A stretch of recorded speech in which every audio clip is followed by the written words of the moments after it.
Malishwari. This is Malishwari. In the last class, what we discussed, okay, how to provide the security for the email messages by using the PGP protocol. Okay, so this thing we discussed in the previous session. In this session, we are going to discuss about the MIME and SMIME. So these things we are going to discuss in this session. Okay, first we will see the MIME. What is a MIME? Okay, so before starting this MIME, we will see what is the older version of this one, and then what are the problems with that version.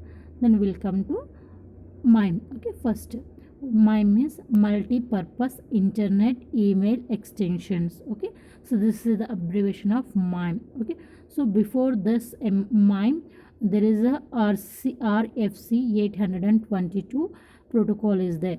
So what the problem with this one is, this RCF 825 defines a simple heading with to, from, and subject. Okay, so whenever we want to send the messages, so that time just it allows us to define the heading like that with the to information and from and subject. Okay, so here it assumes the ASCII text format only, so it allows us to send the ASCII like ASCII text values only. Okay, so here, okay, it provides a number of header files that define the information about the body of the messages. Okay, in the so here in the header files only, in the header only, what we have to define the more information about the body of the message. Okay, so this is a problem with RFC 822. So here this RFC 822 defines a format for text messages to be sent using the email. Okay, here what we have to, it allows to send the text messages only. In the text messages, it come RFC 822, yeah, the header, it contains the information like header lines, to, subject, and then from. Okay, and then the blank line and body of the message. So this is a format of the RFC mail transfer. Okay, mail format. So see here, this is an example. So here two dates, and then from address, subject, to address. This is a body. So this is a RFC 800 format. So what is the problem with this one means, here we have to convert. Okay, here we have to convert, that is into the ASCII text format. Okay, ASCII values. Okay, so here just we the text message only we have to transfer, and then it will convert into the into the ASCII format. Then what about the non-ASCII? So means how we have to send the images, multimedia files, videos, that and all. So that time this RFC 822 is not suitable.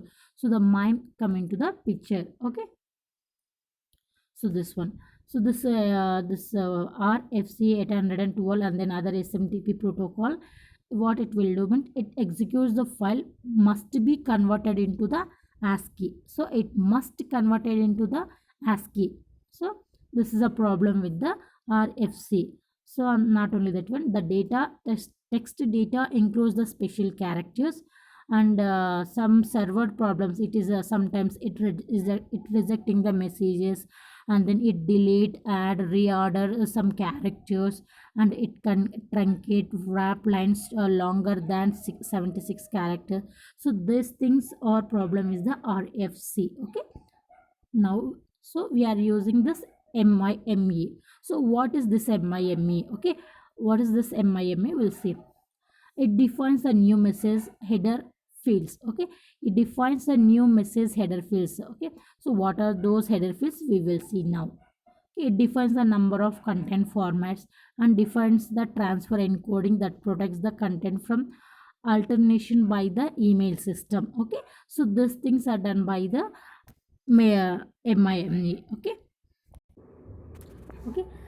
multi-purpose internet mail exchange. So what is this one means, the it is a standard which was proposed by the Bell Communication in 1991 in order to expand the limited capabilities of email. Okay, so this is a MIME. So MIME is a kind of add-on or a supplementary protocol which allows a non-ASCII, this is an important one, so non-ASCII data to be sent through the SMTP protocol. Okay, it allows the users to exchange a different kind of data files on internet. Previously RFC 822 only text messages allows to transfer over on the internet, but this MIME it allows, okay, this MIME allows to transfer or else exchange the different kind of data files on the internet. Like files are like audio files, video files, images, application programs as well as, okay. So to transfer such type of data we have to use this MIME protocol. Okay, this one, purpose and functionality of the MIME. So growing demand on the email messages as a people want to express the terms of multimedia. So the MIME, another mail application, is introduced, and it is not restricted to the text data. So previously that is only restricted to text. Now it allows the different formats to send over the internet. Okay, then how it is going to work? Okay, how MIME going to work, we will see.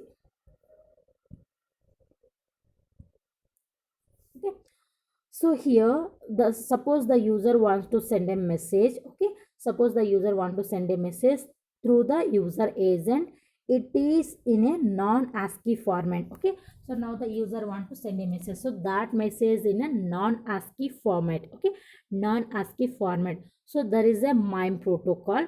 So what this MIME protocol will do means it converts, okay, it converts, okay, it into 7-bit NVT ASCII format. Okay, this is important. So here what the MIME protocol is doing, it is converting the non-ASCII format into the 7-bit NVT ASCII format. Okay, the message is transferred through the email system to the other side in a 7-bit format. Now the MIME protocol again converts it back into non-ASCII code. Why? Because the receiver has to understand. So the previously it is in non-ASCII. Now what MIME protocol did, it converted into the 7-bit NVT ASCII format, and at the receiver side to understand for the receiver, again what it will do, it will convert into the 7-bit non-ASCII code format. So now the user and user agent or user agent of the receiver side reads it, and then the information is finally read by the receiver. Okay, this one, the MIME header is basically inserted at the beginning of any email transfer. Okay, MIME header, we have to see what is a MIME header format, what it contains, which information it contains, that we are going to see. Okay, MIME header.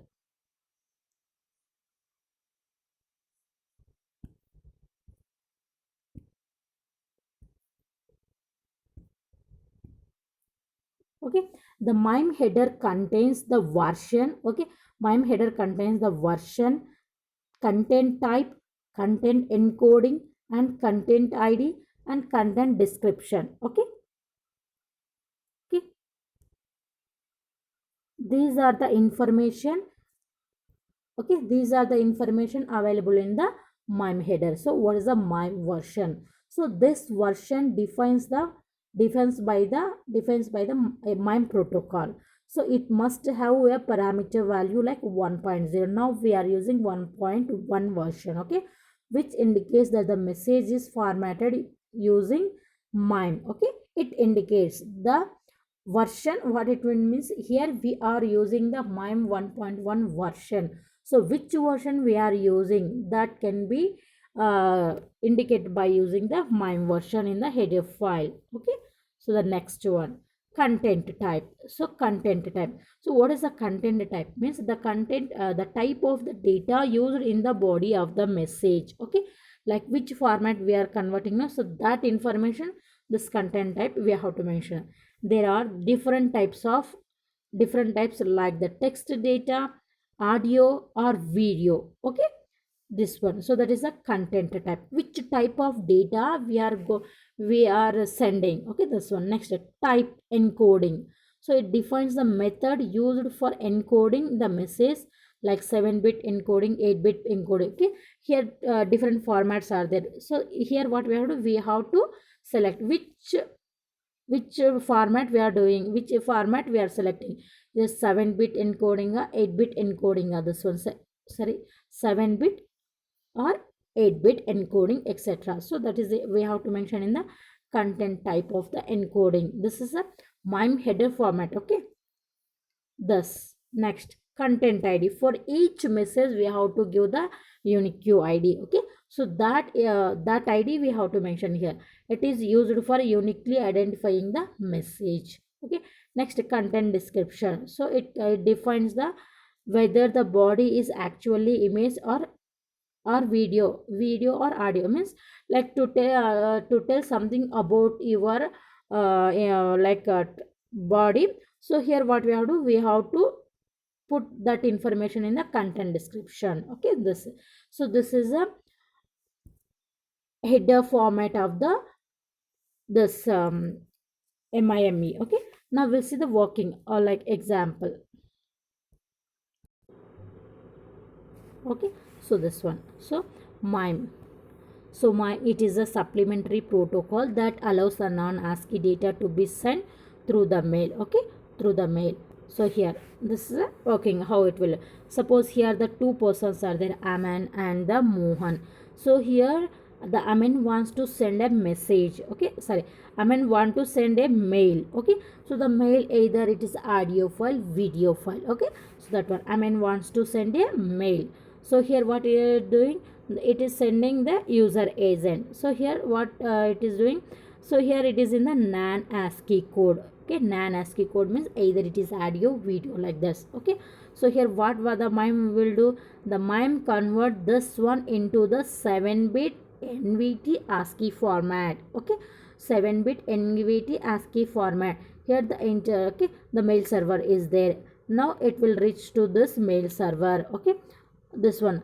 Next, here also it is in the 7-bit ASCII format only. Then it will reach us to the MIME. Then what the MIME will do, again it will convert into the non-ASCII code. Okay, then which can be read by this receiver. The user agent is there, he will receive this one, and then by that way the receiver can understand this one. So this is a working of the MIME. Okay, MIME, multi-purpose internet mail extension. Okay, so here this MIME, what it is doing, it is converting the non-ASCII code into the 7-bit NVT ASCII format. On the receiver side, it is converting this 7-bit NVT ASCII format into the non-ASCII format. Okay, so this one.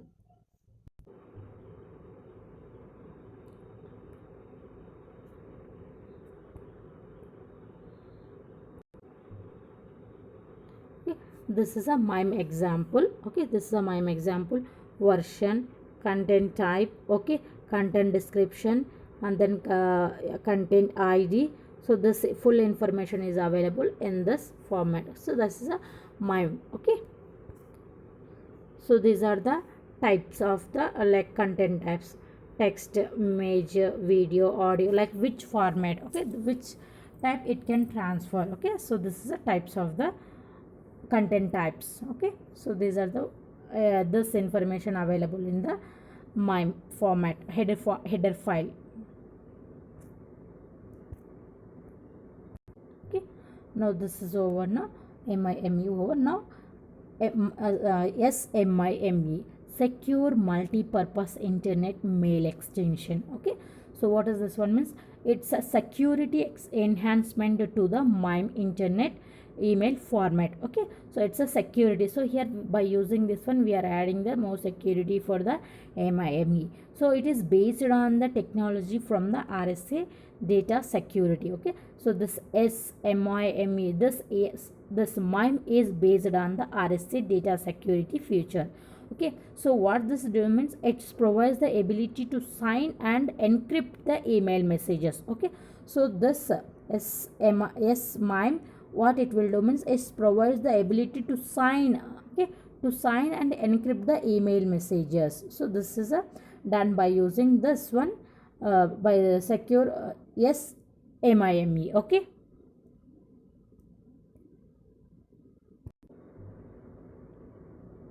This MIME. So what it does, it adds new content types to include the security service to the MIME. Okay, so previously 5 information, those are MIME version, content type, okay, content description, unique ID. So these encoding, okay, content type encoding. So this information only available in the MIME. So here SMIME, so what it do means, it's add some info, some new content types, okay, to the MIME to provide the security. Okay, and then in this, here it is using the public key cryptography. Okay, it uses the public key cryptography. Next, public key cryptography means like two keys are the sender side, receiver side, no, that only. So the how the keys are management. Okay, so how the keys are managing in the MIME, SMIME. So the key management is a combination of X.509 certificate and the PGP. Okay, here for provide here the key management is by the combination of these two things, PGP protocol and then X.509 certificate. Okay, so this yes, MIME also providing these services, like it is providing the confidentiality and the integrity. Okay, providing the confidentiality and integrity. Confidentiality means it provides the privacy for the message. Integrity means it avoids the modifications on the data. Okay, this is integrity. So these features are provided by the SMIME. Okay, so this is a explanation regarding the MIME and SMIME. Okay, students, if you have any doubts, please send me. Okay, thank you, students.